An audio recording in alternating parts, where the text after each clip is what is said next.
2023년 11월 15일 유네스코 프랑스 파리 본부에서 개최된 제13회 유네스코 청년 포럼에서 K-POP 그룹 세븐틴이 스페셜 세션을 단독으로 배정받아 약 1시간 동안 연설과 공연을 진행했습니다. 이는 K-POP 가수 중 처음으로 세븐틴은 유네스코 본부에서 가장 큰 규모이자 상징적인 공간인 메인홀 연단에 선 것이었죠. 이들은 청년 간의 연대와 교육이 청년과 지구의 미래를 바꾼다는 주제로 청년 미래 세대의 행동을 촉구했는데요. 이 자리에는 유네스코 회원 194개국의 국가수반급 대표자와 청년 170여 명, 일반객 550명 등이 함께했습니다. 유네스코 측은 1200석 규모의 본부 메인홀이 꽉 찬 건 처음이라며 뜨거운 반응에 놀라워했으며 라모스 유네스코 사무총장부는 세븐틴이 등장하는 올해 포럼 소개 영상에 1500만 명이 좋아요를 눌렀다며 유네스코로서는 이례적인 일이다 라고 말하기도 했습니다. 2023년 11월 22일에는 페이스북을 통해 2021년부터 UN 기후변화협약 홍보대사 활동 공로로 K-POP 그룹 블랙핑크가 대영제국 훈장을 받았으며 영국 왕실 페이스북은 왕실 군악대가 블랙핑크의 히트곡을 연주하는 영상을 올리기도 했죠. 이처럼 K-POP은 단순히 듣는 음악을 넘어 그 자체로도 세계적인 영향력을 지니고 있다는 것을 알려줍니다. 또한 올해 K-POP 음반 판매량이 일찌감치 1억 장을 돌파했습니다. 연간 판매량으로는 역대 최대치인데요. K-POP 음반은 코로나19 대유행 이후 매년 최대 판매량 기록을 갈아치워왔죠.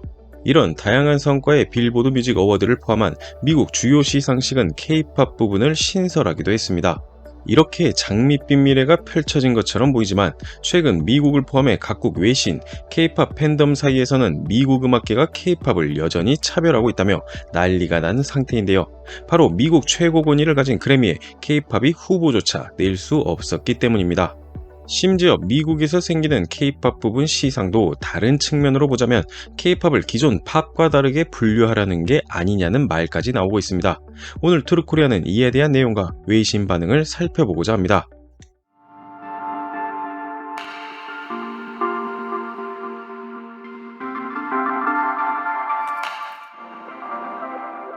그래미 어워드 미국에서 가장 유서 깊은 대중음악 시상식으로 전미 레코딩 예술 과학 아카데미, 통칭 레코딩 아카데미가 주최합니다.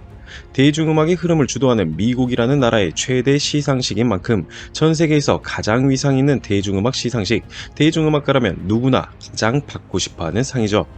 1959년부터 시작되어 지금까지 세계적으로 가장 유명한 그래미 어워드를 주최하고자 미국 레코딩 아카데미는 지난 11월 10일 라이브 스트리밍을 통해 내년 2월 4일 개최되는 제66회 그래미 어워드 후보를 발표했습니다. 올해는 방탄소년단의 솔로 활동부터 투모로우바이투게더, 뉴진스, 스트레이키즈, 피프티피프티 등 여러 K-POP 아티스트들이 해외 차트에서 두드러진 활약을 보였기에 우리나라는 물론 세계 K-POP 팬들의 기대가 쏠렸는데요. 하지만 K-POP 아티스트는 후보에 하나도 없었죠. 방탄소년단 지민과 전국의 솔로 앨범 라이크 크레이지와 세븐이 각각 발매와 동시에 빌보드 메인 싱글 차트인 핫100에서 1위를 차지하며 뚜렷한 성과를 거두기도 했으며 방탄소년단 완전체는 2020년부터 2022년까지 3년 연속 후보에 오르기도 했지만 올해는 예외였습니다. 특히 핫100에 동시에 3곡을 올려 베스트 뉴 아티스트 부분에 노미네이트를 예상했던 뉴진스 역시 후보 지명이 불발됐으며 빌보드 메인 차트 빌보드 200에서 3곡 연속 1위를 차지한 스트레이키즈, 국내에서는 큰 논란을 일으켰지만 피프티피프티 역시 후보에 불발되면서 K-POP 배싱이라는 지적이 일어났죠. 우리나라도 이에 대한 다양한 기사들이 나왔고 많은 K-POP 팬들이 분노했지만 외신은 오히려 더한데요. USA 투데이는 2024년 11월 10일 2024년 그래미상 후보에는 핑크, 샘 스미스, K-POP이 제외됐다. 또 누가 냉대를 받았나? 라는 제목의 기사를 통해 언급된 가수들과 함께 K-POP이라는 장르 자체가 홀대받았다고 적었습니다. 기사는 내용에서 94개의 카테고리가 있음에도 불구하고 그래미는 몇몇 명백한 경쟁자를 간과하고 있다라며 그것은 세계에서 가장 성공적인 장르 중 하나임에도 그래미 투표자들은 놓쳤다. BTS 외에도 K-POP 세계에서는 세븐틴, 투모로우바이투게더 및 뉴진스의 앨범을 포함하여 비평가들의 호평을 받고 상업적으로 번성한 수많은 앨범을 제작했다. 그래미상이 일반 카테고리에서 해당 장르를 무시한다면 아마도 더 많은 전문 분야를 추가해야 할 때다 라고 밝히며 다른 미국 내 시상식처럼 K-POP 분야를 확대하라 일침을 남겼습니다. 로스앤젤레스 타임스는 11월 11일, 자격 기간은 2022년 10월 1일부터 2023년 9월 15일까지다. 투모로우 바이 투게더, 스트레이키즈, 걸그룹 뉴진스 등 K-팝 거물급이 상당수 후보에 올랐을 가능성이 있었다. 그러나 그들은 후보가 되지 못했다라며 일부 전문가들은 뉴진스가 최고의 신인 아티스트 후보로 지명될 수 있다고 믿었으며, 그렇게 되면 그래미상 후보에 오른 최초의 K-팝 걸그룹이 되었을 것이다. 어쩌면 그들이 아닌 올여름 틱톡 전체를 휩쓸었던 큐피트의 걸그룹 피프티피프티가 그 자리에 있었을지도 모른다 라는 말과, 방탄소년단 역시 5개 후보에 오른 기록만 있을 뿐 그래미를 한 번도 수상하지 못했다는 점을 언급하며 큰 문제가 있다는 내용을 실었습니다. 야후 엔터테인먼트는 11월 11일 K-팝 2024년 그래미 후보 지명에서 완전히 제외라는 제목의 기사를 통해 지난 2년 동안 시청률이 하락하는 가운데 그래미 시상식은 의심할 여지 없이 방탄소년단의 공연으로 혜택을 받았지만, 동시에 팝 음악계와 음악 산업 전반에 대한 그들의 기여를 마땅히 받아야 할 무게로 대하는 것을 거부했다며, 모든 K-팝 노래가 다름에도 단 한 명도 인정받지 못했다는 것은 서울 출신의 모든 예술가가 그저 하나의 음악으로 대우받는 것으로 보이며, 이는 K-팝 예술가가 그동안 영어권 국가에서 보인 성과를 고려하지 않는다는 것을 의미한다 라는 글을 적었습니다.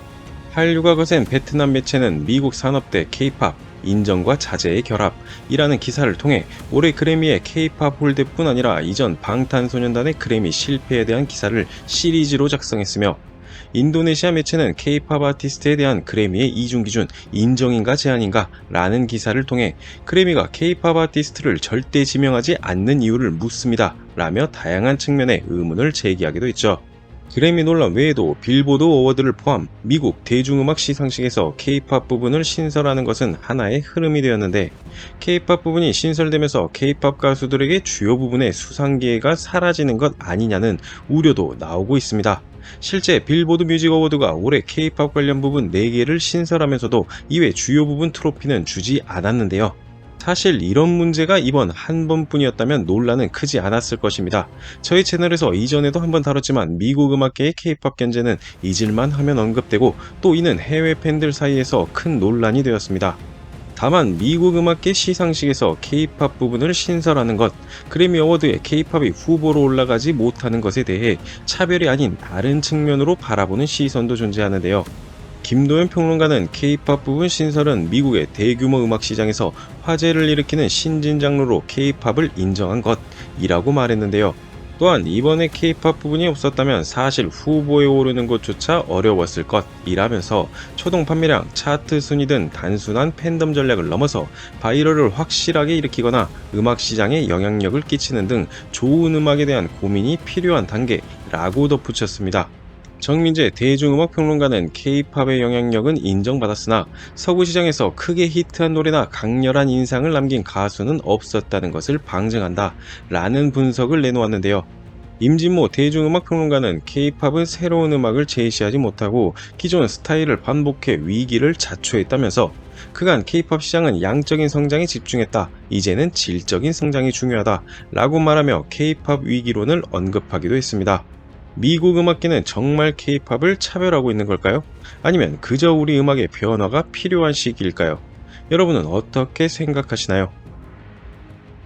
누군가는 차별이라고 할 수도, 누군가는 실력을 더욱 갈고 닦아야 한다고 말할 수도 있습니다. 다만 저는 개인적으로 세계 최대 시장이라는 미국에서 논란이 없도록 노력하는 것이 중요하다고 보는데요. 본디 문화가 새로운 시장에서 단순 유행이 아닌 완벽하게 자리잡기 위해서는 많은 시간과 노력이 필요합니다.